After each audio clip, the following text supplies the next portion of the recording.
Obviously not our night tonight. Anytime that you get on the road in this type of environment, and thought we had a good plan, good preparation, but just didn't execute what we needed to be able to come out with a victory tonight.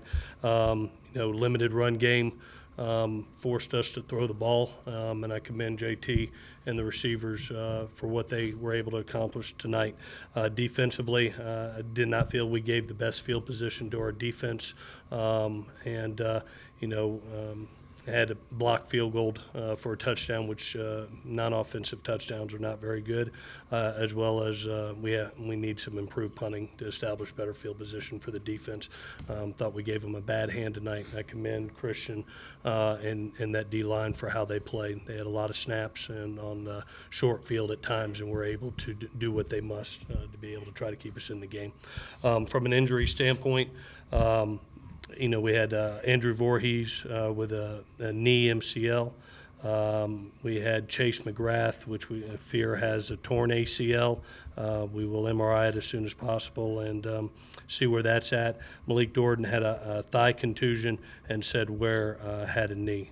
It's a short week coming up. We're going to get back on this plane, go watch this tape, learn from it, and get ready for Washington State. With that, I'll take any questions that you got. Why was it so difficult? I thought they did a nice job with their zone pressures. I thought they came to the park to see what JT in the passing game could do and force our hand. And then even when we did catch some too high coverages, I thought their D-line did a nice job of holding the point. Many times that you look up and you have negative 5 yards rushing, that's not very good. That puts a lot of pressure on a young quarterback in the passing game. And like I said, I commend JT. I thought he played like a damn warrior tonight.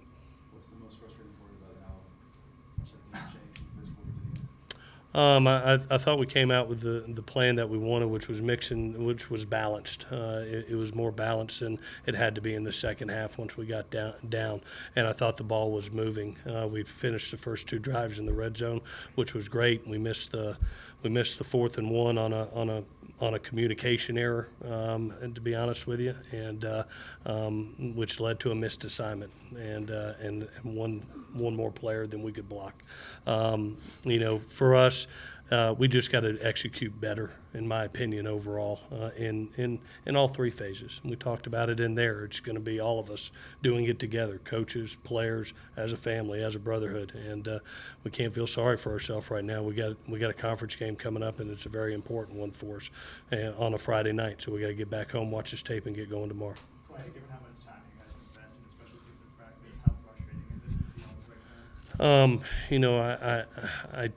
now? I truly believe that our kids play extremely hard on special teams, and Bax pours himself into it.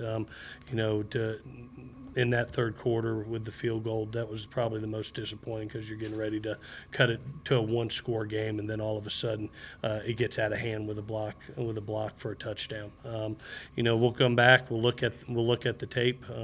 I think a little bit of it was maybe not the execution of everybody, with the exception of poor kicks and punting. That's what really stood out to me, and we've got to try to get that solved extremely fast. Last week you said you weren't going to change anything, but you're going to just stay with the way you're doing it. Do you change something now? In what way do you mean, Dan? You talked last week about you were going to practice the same way, keep to the same thing. Well, obviously we got a little bit shorter week, so we're going to have to adjust. Usually tomorrow is our off day. We're not going to be able to do that.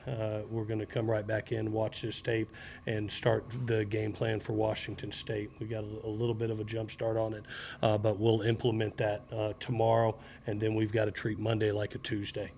So it's going to be a very quick turnaround for our kids. Coach, generally speaking, why do you think so many players right now are not playing to their capability? I think there are some that are playing very well. I watched Marvell Tell literally not come off the field at the end. That's what gives you hope. When you see your kids just fighting till the last second, and number 7 wouldn't even come off. He was like, Coach, I'm not coming out. I'm going through all of it. And I thought he was just a warrior. We ended up getting him out of there at the last series. But there's a lot of guys playing a lot of good ball out there. We're just not doing it all together right now. And that's not my job. Nobody else's. It's mine and my responsibility. So put it on me. JT, what did you learn from tonight? There's a big atmosphere. Yeah, it's really cool to play at Texas and come out and those fans are crazy. It's a crazy environment. I guess first thing you learn what a road game at a big place like Texas is like. I can't really speak on what I learned until we break down the film and watch it, and then I'll have our takeaways. But it's a little too early. I still got to process the game and everything before I can tell you what comes out of it. Was this the most physical of the 3 games you played in? I mean, Stanford was pretty physical, and UNLV was a physical team.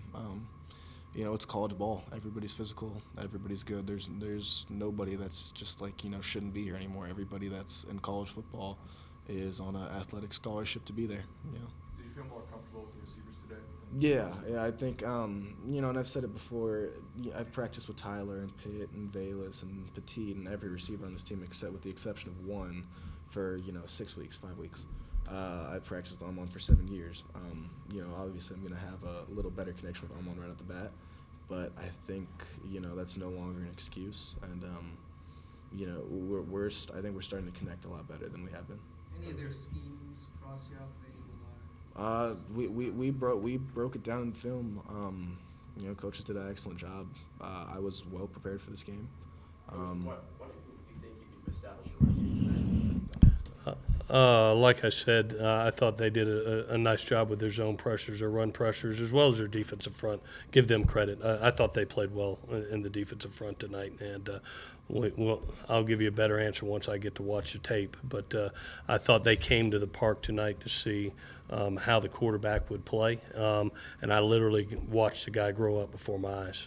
I thought just his composure, especially in that first half when things were coming from all different directions, getting the ball out quick, third down conversions, his accuracy was unbelievable in the first half. It gets a little bit harder as you get to the end of the game, and they know that it's all pass and you're behind. But when the game was in hand, I thought the guy really grew up right before our eyes. He got better today. There's no question. Could we get an explanation on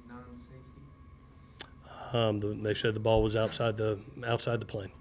It didn't look like it, but it is what it is.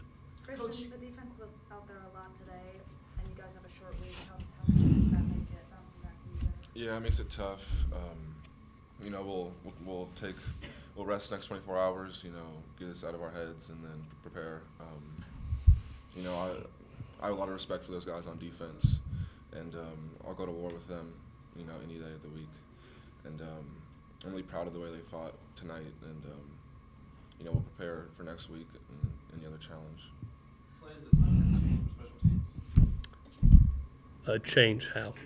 Coaching something, because you have 5 scholarship guys, you invest an hour in practice every day of practice, but you're getting very bad results. Well, I think right now it's just if you look at the punt protection is excellent. You had the punters hit the ball, and for us, I think that you look at Alex Stadhouse kicking off. I thought he did a tremendous job tonight.